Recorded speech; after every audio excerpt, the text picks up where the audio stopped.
Part four, man. Prophecies, ministries, teachings, lessons. This lesson is Babylon's final destination, which is WW3. WW3 is Babylon's final destination. It's prophecy. We're in the business of prophecy. We're in the business of saving souls, including our own. We're in the business of fighting the flesh. We're in the business of fighting the lust of the flesh when we can fight the lust of the flesh. We're in the business of preaching and teaching the gospel. We're in the business of preaching the truth. We're in the business of bringing back the tabernacle of King David. We are the tabernacle of King David. We're in the business of restoration on the earth.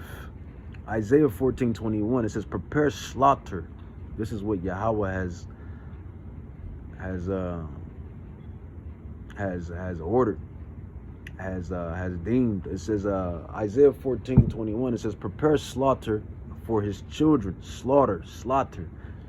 Prepare slaughter for his children for the iniquities. Why is Yahweh doing this? Because the sins, the iniquities of this particular nation, and not just this particular nation only, but all of the wicked nations that have conspired, and even to you Israelites too. Even to you Israelites. You Israelites too, man. You two-thirds.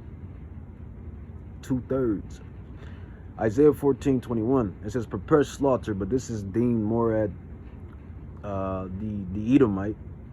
It says, in the heathen, it says, prepare slaughter for his children for the iniquity of their fathers, that they do not rise, nor possess the land, nor fill the face of the world with cities. For I will rise up against them, said Yahweh of hosts. The host is the angels, and cut off from Babylon. Babylon's final destination, the name and raiment, and the son and the nephew, said Yahweh. I will also make it a possession for the bittering and pools of water, and I will sweep it with besom of destruction, said Yahweh of hosts.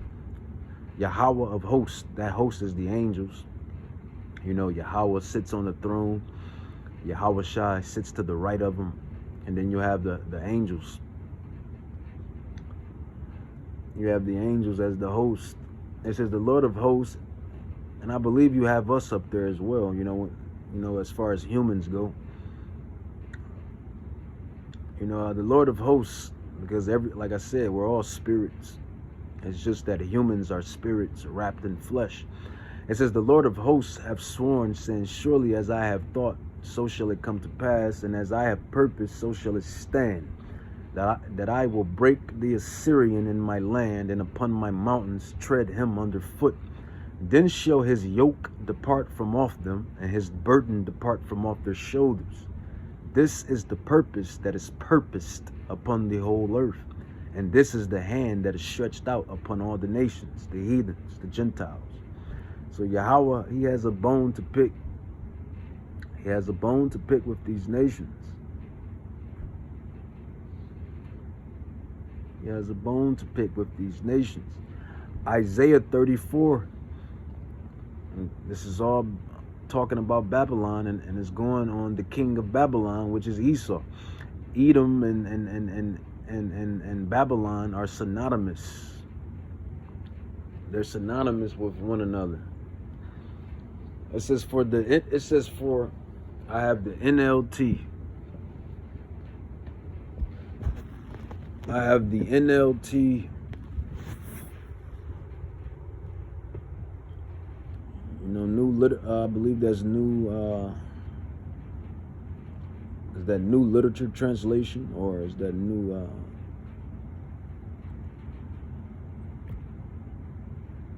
What's the name? I forget. But I have the NLT along with the KJV, the King James, and I'm going to read Slach, the King James, and then read the NLT next to it. It says Isaiah chapter 34 verse 2. It says, for the indignation of the Lord is upon all the nations, the Gentiles, and his fury is upon all their armies.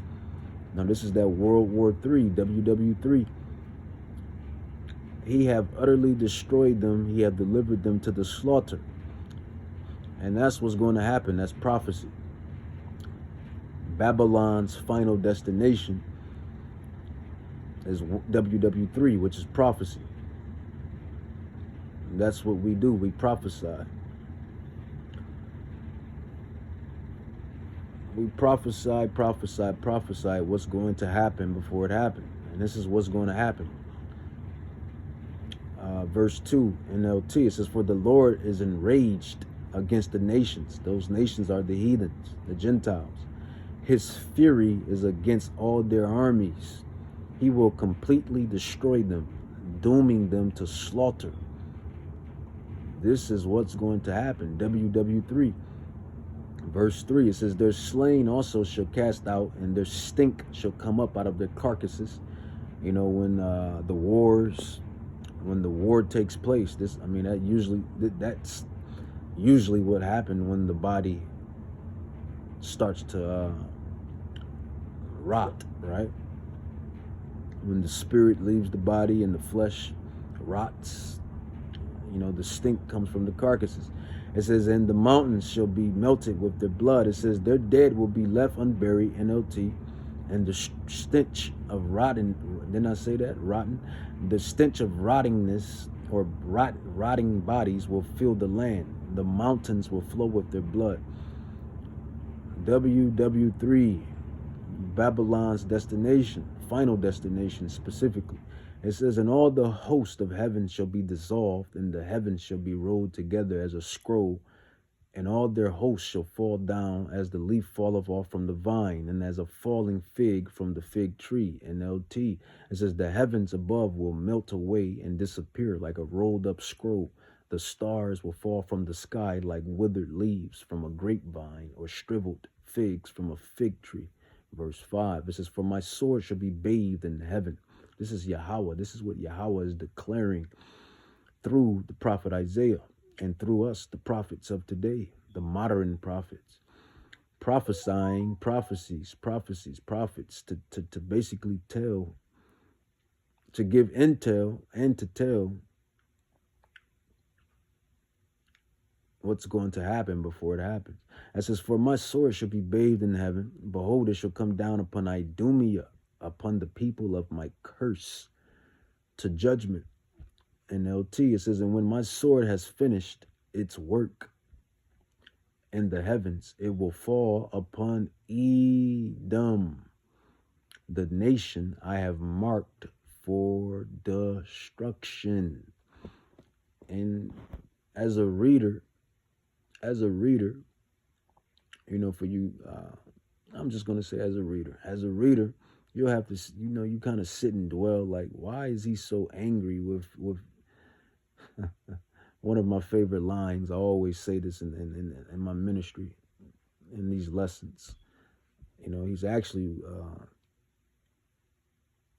he played that role so good. That's one thing about me. I'm not a liar. Not a liar. For the most part, I'm not a liar. Have I lied? Yes. But for the most part, I'm not a liar. Truther. Genuine. Solid. Heath Ledger. I believe that's Heath Ledger. He played that part so good, the Joker. But I always recite his line, why so serious? You know, when the Joker, why so serious? Why is Yahweh so angry with the nation of Edom? Why is he so angry with the nation of Edom? But verse 5, Isaiah 34:5, it says, and when my sword has finished its work in the heavens, it will fall upon Edom, the nation I have marked for destruction. And when I say that, I mean, you know, when I first came into this gospel, the anointing, which we already had the anointing on us. That's why we never fitted in the world. And we always sing things through a more spiritual view. And we always was faster than the others and got it better than the others and just different from the others. But You came into it, when you first come into it, you'd be like, why is he so angry with Edom? I mean, but then when you put it all together, you understand. You fully understand why he's angry with the nation of Edom, and particularly the Edomites. Isaiah 34:6, the sword of the Lord is filled with blood. It is made fat with fatness, and with the blood of lambs, goats, with the fat of the kidneys of the rams. For the Lord have sacrificed, or has a sacrifice, in Bozrah, which is a capital, and Mount Seir. It says, and a great slaughter in the land of Idumea. NLT, it says, the sword of the Lord is drenched with blood and covered with fat, with the blood of lambs and goats, with the fat of rams, prepared for sacrifice. Yes, the Lord will offer a sacrifice in the city of Bozrah, which is a capital. You know, you got, a capital of a state. It says he will make a mighty slaughter in Edom. So this is just judgment on Edom. You know, Yahweh has a very, very big bone to pick with Edom, and henceforth the Edomites. It says, and the unicorn shall come down with them, and not just the Edomites, but all of the heathen nations, according to Psalms 83, 1-6, who have taken crafty counsel against us, the Israelites. He has a bone to pick with all of them, but he really has a bone to pick with Edom, because they're like the Edom is the way he writ this story, man. The way he wrote this story, he made them the arch nemesis. If we're Batman, they're Joker. If we're Superman, they're Lex Luthor. If we're even to modern times, if we're Naruto, they're well, you know, he had a lot of enemies. If we're Naruto, they're what's my favorite one? My favorite one is Orochimaru. If we're Naruto, they're Orochimaru. If we're Goku, they're Frieza. You get my drift? Yeah, you get it. That's how this is how Yahweh has made this thing. The antagonist and the protagonist, the hero and the villain. Edom is the antagonist. He's the villain. Israel is the hero. He's the protagonist. Like I said, Naruto, Orochimaru, Goku, Frieza, Joker, Batman, Lex Luthor, Superman. And, you can take that stride with everything else. It says, and the unicorn shall come down with them, and the bullocks with the bulls, and their land should be soaked with blood, and their dust made fat with fatness. For it is the day of the Lord's vengeance, and the year of recompenses for the controversy of Zion. NLT, for it is the day of the Lord's vengeance, the year when Edom will be paid back. So now you kind of get a feel, for the lack of better terms.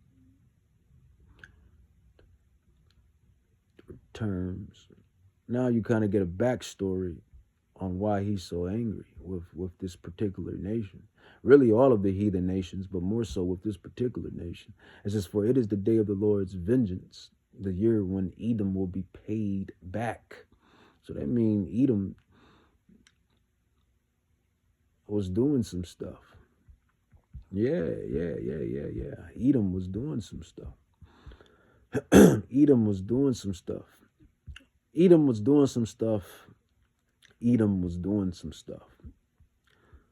All the way into now.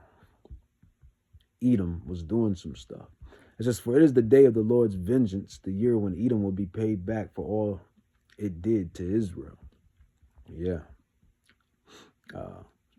Slavery, mass incarceration, police brutality, syphilis, gonorrhea, Planned Parenthood, redlining, gentrification, uh, burning up people, cooking people, eating people. Oh, the sex farms. Yeah, you can't forget about the sex farms. The sex farms. And they weren't just doing the women. They were doing the men too. Damn devils. You know,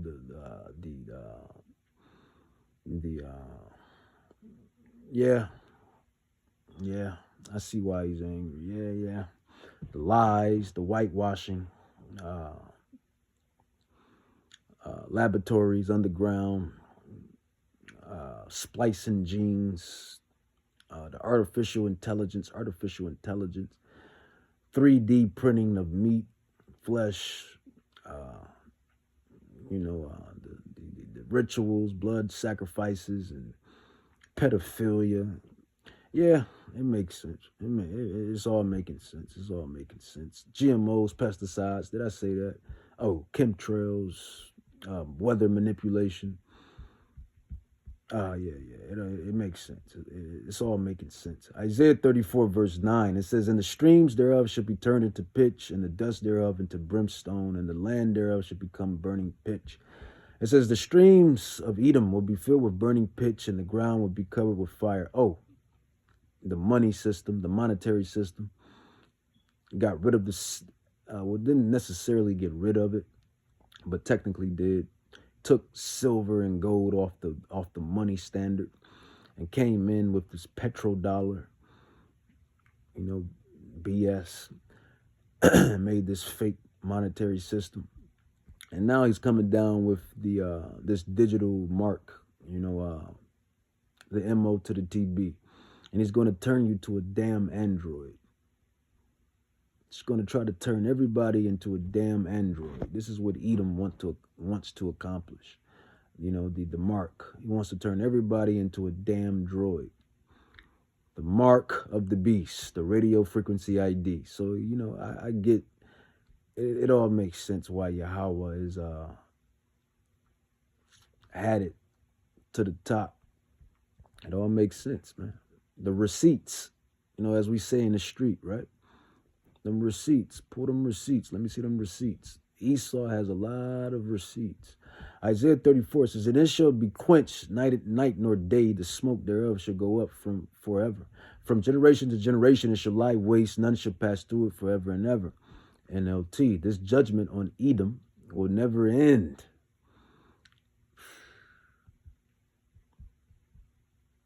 Out of all the ops that you can have, well, you really don't want the Israelites as your op either, because they're God's children. So, out of all the ops, I mean, if anything, Edom should have had the ops with the other nations. I'm just thinking on an Edomite perspective. If I was an Edomite, I'd be like, man, I'd rather. Why did my ops have to be the creator and his children? I would have rather had smoke with the other nations, in which Edom does have smoke with the other nations. The Ishmaelites, he's been fighting the Ishmaelites for a minute. That's what they fighting over there in Free Palestine, Free Palestine. That's what that whole thing over there, because they know, them Ishmaelites know that those Edomites over there are not the Israelites. But I digress. It says, oh, he had smoke with the Ammonites, Hiroshima, what is it? Hiroshima, what is it? What is that? Hiroshima. He had smoke, man. Edom has smoke with the nations too, but he got ops. China, as I like the way. I mean, I'm not a liar. I like the way Trump says it. China. Edom had smoke with China. It says this China, Russia, and North Korea, and what is that? Is that Iran? So, it is. It says, this judgment on Edom will never end. The smoke of its burning will rise forever. The land will lie deserted from generation to generation. No one will live there anymore. See, this is what's going to happen once WW3 plays out. When those ICBMs,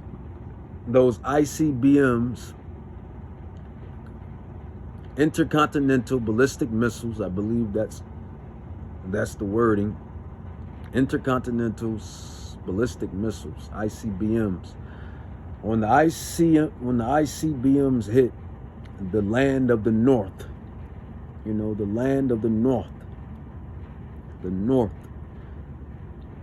this is how this land is going to dwell. It says, this judgment on Edom will never end. The smoke of its burning will rise forever. The land will lie desert. This is prophecy. This is biblical prophecy. This is the prophecy on Babylon, mystery Babylon, which is no longer a mystery. As this lesson is titled, Babylon's Final Destination. It says, the land will lie deserted from generation to generation. No one will live there anymore. The nuclear ash, the radiation. It says it will be haunted by the desert owl and the screech owl. So these animals are going to be able to, I guess, dwell. And the raven, for Yahweh will measure the land carefully. He will measure it for chaos and destruction. It says, it will be called the land of nothing, and all its nobles will soon be gone. It says, thorns will overrun its palaces, nettles and thistles and grow in its forts. The ruins will become a haunt for jackals and a home for owls. It's going to be turned to a big desert. This landmass, America, is going to be turned into a big desert via biblical prophecy. This is not our words per se. This is who you ignorantly call God. This is his words. He said that this place, Babylon, is going to be turned into a mega Nevada, Las Vegas. He said that this place is going to be turned into a mega Nevada, Las Vegas. It says, desert animals will mingle there with hyenas, their howls filling the night. Wild goats will bleat at one another among the ruins, and night creatures will come there to rest. There the owl will make her nest and lay her eggs. She will hatch her young and cover them with her wings, and the buzzards will come, each one with his mate. Search the book of the Lord, Yahweh, and see what he will do. Not one of these birds and animals will be missing, and none will lack a mate, for Yahweh has promised this. His spirit will make it all come true. He has surveyed and divided the land and deeded it over to those creatures. They will possess it forever from generation to generation. Babylon's final destination. Saw it through the Bible. And let's go with the classic. Babylon. The Spirit got me going through Babylon. Revelations 18. It says, and he cried mightily with a strong voice, saying, Babylon, America, the great is fallen, and has become the habitation of devils, and the hold of every foul spirit, and a cage of every unclean and hateful bird. For all the heathens have drunk of the wine, the nations. They have taken in the philosophies, the rainbow community, the ideologies, the religions, the trends, the belief systems.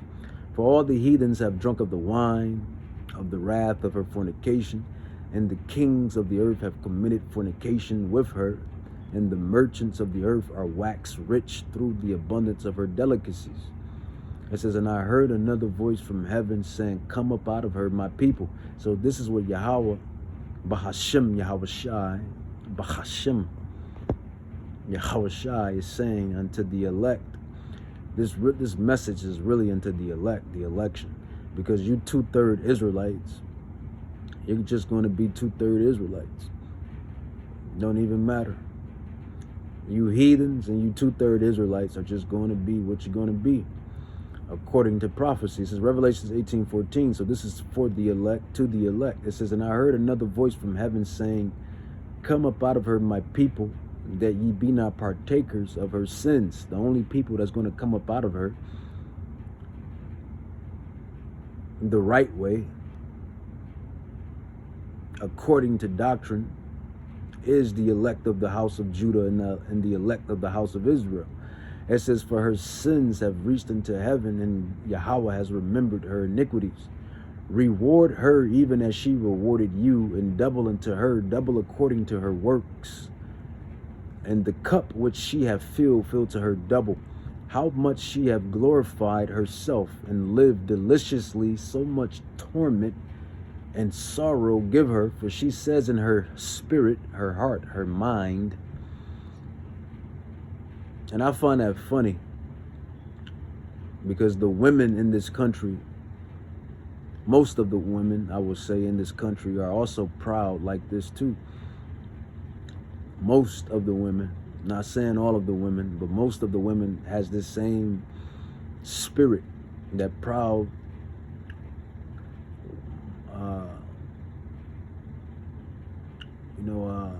that proud spirit that I forget what the heathens, they used to worship the mother spirit, that mother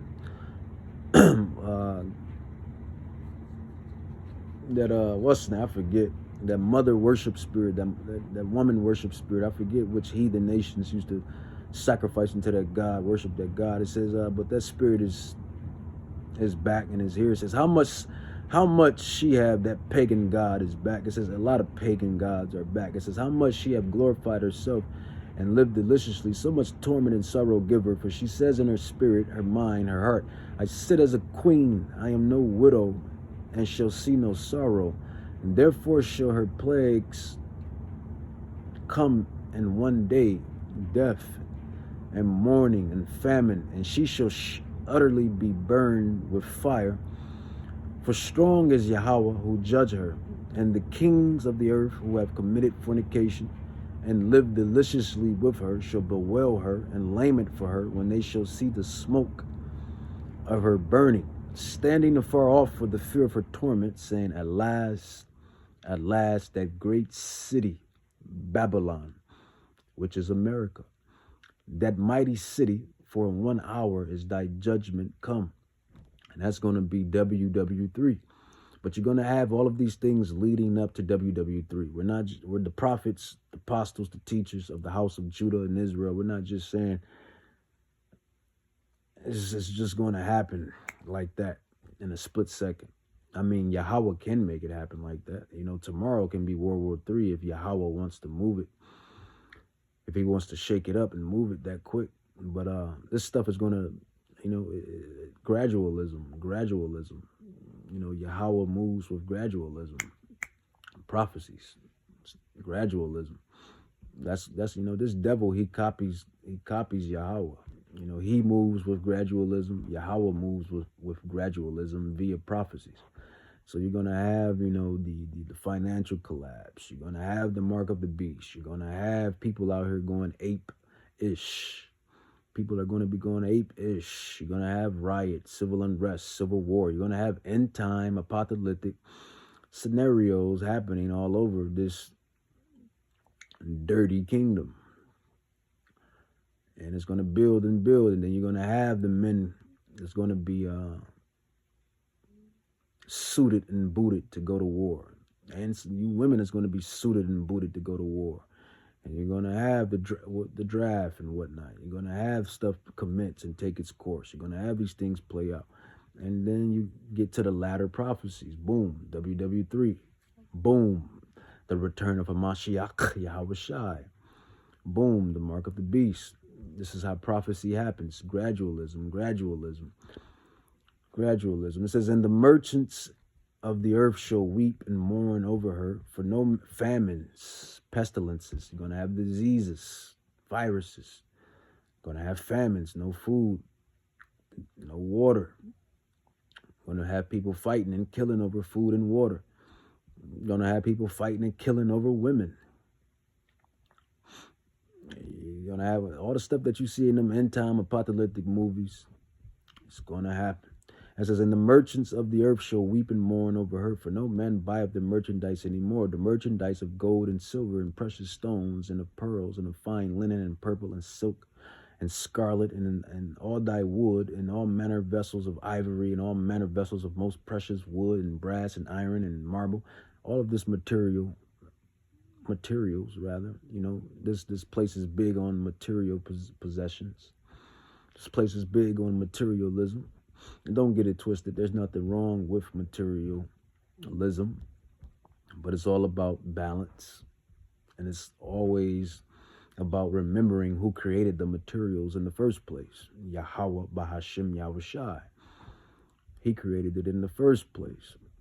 People put these materials and they put these creations, chiefly all of the nations, all of humanity, but you Israelites, humanity puts, even the heathens, definitely the heathens, the Gentiles, but you Israelites, you got Israelites that put these material possessions over the Creator. It says, and cinnamon and odors and ornaments and frankincense and wine and oil and fine flour and wheat and beast and sheep and horses and chariots and slaves and souls of men, and the fruits that thy soul lusted after are departed from thee. And all things which were dainty and goodly are departed from thee, and thou shalt find them no more at all. It says, the merchants of these things which were made rich by her shall stand afar off from the fear of her torment. These nations, they're going to see this place burning up on fire. Like how you see a fire in a can? In the can, you see that fire that be in the can or whatnot. I forget the name of the can, but you know how when people start a fire, they put a bomb fire. Two can fit it as well, but more so the fire in the can. You know how you look at it and you see it standing far off. This is how the nations are going to be looking at this place. It says, and saying, at last, that great city that was clothed in fine linen and purple and scarlet and decked with gold and precious stones and pearls, for in 1 hour so great riches is come to naught. Salach. It says, and every shipmaster and all the company and ships and sailors. This is just biblical prophecy. You got some people out there. I wouldn't even say some. You got most people out there that get their panties in a bunch and want to, shoot the messenger instead of taking the message and understanding the message. They get their panties in a bunch and get mad at the messenger. When you really should have a bone to pick with the one who created the message in the first place. You really should be trying to unravel with him. We're just the prophets. That's it. We're just the teachers, the scholars, the apostles coming back in this last lot. Regenerated in this last shebang before it all takes place. It says, and cried when they saw the smoke of her burning, saying, what city is like unto the great city? It says, and they cast dust on their heads and cried, weeping and wailing, saying, at last, that great city wherein were made rich all that had ships in the sea by reason of her costliness. For in 1 hour is she made desolate. Rejoice over her, thou heavens, and ye holy apostles. That would be us. That would be us. And every day we strive to be deemed worthy. Every day we strive to be deemed worthy. We're not perfect. Nobody's perfect. GMS, IUIC, GOCC, HOI, none of the camps, none of the men in these camps, none of the women in these camps, nobody in humanity is perfect. Not even the chosen, regal, royal people. We have our infirmities. We have our obstacles. So we strive to be deemed and called worthy to get on those ships. Get on those ships, man. Those ships. How about them ships? How about them ships? Yeah, we came over on slave ships, but we're leaving in spaceships. And I seen the spaceships. I seen the chariots of the Lord. I seen the chariots. I seen them. I seen the metallic balls, orbs in the air with my own fleshly eyes. I seen the illuminated balls in the air with my own fleshly eyes. I seen the chariots. I seen them. They exist. The angels exist. It says, rejoice over her. Those chariots is how we're going to get up out of here. It says, rejoice over her. Thou heaven, and you apostles, holy apostles and prophets, for Yahweh have avenged you on her. And that's what's going to happen, man, to this place, Babylon. Babylon. That's going to be the next lesson too. The chariots. I keep saying I'm going to get around to it, but I'm going to get around to it in the next lesson for sure. The chariots, they're real. Might be the might be the next lesson. And I seen them too. I just seen them about a month ago. I was going to Ohio right before the GPS said, you made it to Ohio. I kid you not. Yahweh is my witness. Yahweh is my witness. I've seen a metallic orb. A metallic orb pop right up in the midst of me. Popped right up in the midst of me in the sky. Right before the GPS said, you made it to Ohio. And that metallic orb popped right up. So you can't tell me the spiritual realm is not real. You can't tell me that angels are not real. You can't tell me that the demons are not real. You can't tell me that none of this stuff is not real. It's realer than what you think. We have one that can see. Jeremiah 50. Jeremiah 50. And the men of the Lord have seen him too. You know, the other prophets, apostles, they have seen him. You know, you got a lot of footage and videos on the chariots of Israel, on these illuminated metallic orbs, on these illuminated orbs.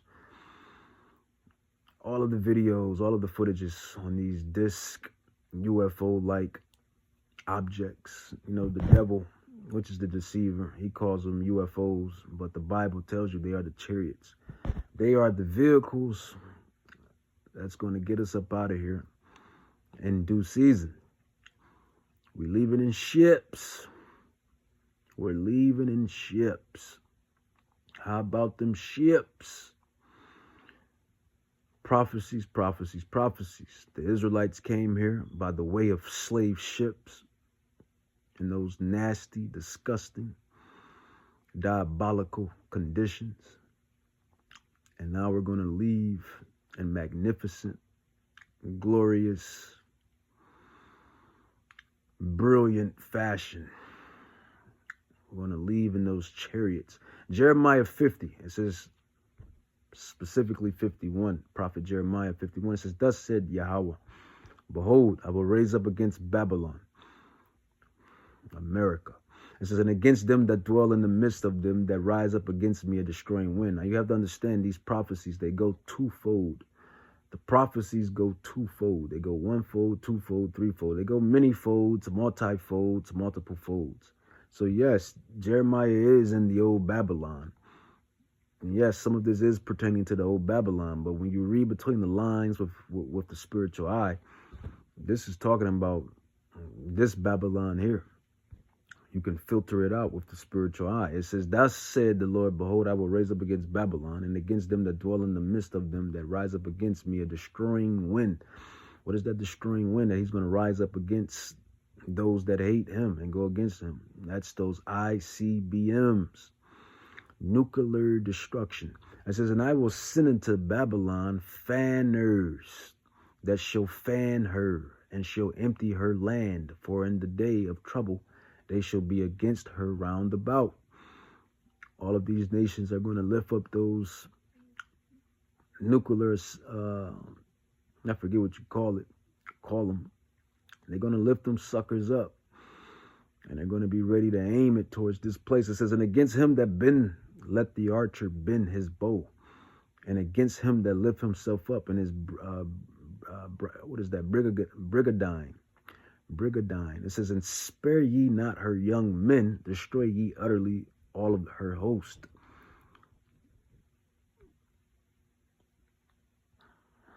Verse 6, it says, flee out of the midst of Babylon and deliver every man his soul. That's to the Israelites. It says, be not cut off in her iniquities, for this is the time of the Lord's vengeance. He will render unto her a recompense.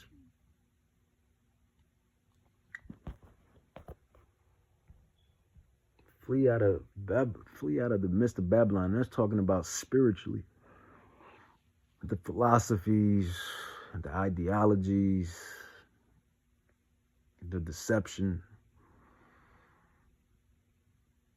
and everything else. It says, flee out of the midst of Babylon and deliver every man his soul spiritually. Be not cut up, because we know how we're going to get up out of here ultimately, physically, through the spaceships, the chariots. It says in which these devils call the UFOs or UAPs. It says those are the chariots of Israel. 2 Kings 2:11, Ezekiel 1:4 and 5, Zechariah 5:1 through 7, Wisdom of Solomon 5:1 through 7. The strangeness of his salvation. How we're going to get beamed up. How we're going to get beamed up in those UFOs. The strangeness of his salvation. It says, flee out of the midst of Babylon and deliver every man his soul. Be not cut off in her iniquity. For this is the time of the Lord's vengeance. He will render unto her a recompense. Babylon has been a golden cup in Yahweh's hand that made all the earth, the heathens, the rest of the Gentiles drunk. The nations, the heathens, have drunken of her wine. The rainbow community, and everything else, all of the abominable acts and ways and thoughts. It says, therefore the nations are mad. Babylon is suddenly fallen and destroyed. Howl for her, take balm for her pain. If so be she may be healed. It says, we would have healed Babylon, but she is not healed. Forsake her, and let us go every one into his own country. For her judgment reach unto heaven, and is lift up into the skies. Make bright the arrows, gather the shields. The Lord have raised up the spirit of the kings of the Medes, Russia. We believe that is a synonymous with Russia, Medes, Russia, Russians. For his device is against Babylon, to destroy it, because it is the vengeance of the Lord, the vengeance of his temple. Set up the standard upon the walls of Babylon. Make the watch strong. Jeremiah 51. Prophet Jeremiah, set up the watchmen. Prepare the ambushes, for the Lord have both devised and done that, which he spoke against the inhabitants of Babylon. O thou that dwellest among many waters, abundant in treasures, thy end is come.